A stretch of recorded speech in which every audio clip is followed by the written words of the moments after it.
have to make dua for our brothers and sisters, the civilians, babies, children, mothers and fathers who have been killed so far in Gaza, in Palestine.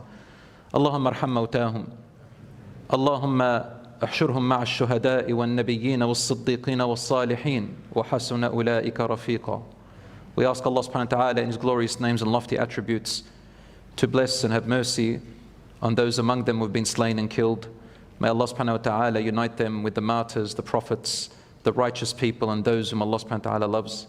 May Allah subhanahu wa ta'ala make their children waiting for them at the fountain with Rasulullah sallallahu alaihi wasallam on the Day of Judgment and at the doors of Jannah, and intercede for their parents and their family.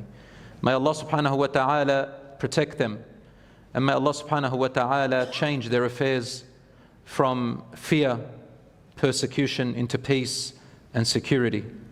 And may Allah subhanahu wa ta'ala bring about justice for all those oppressed, our brothers and sisters in Palestine.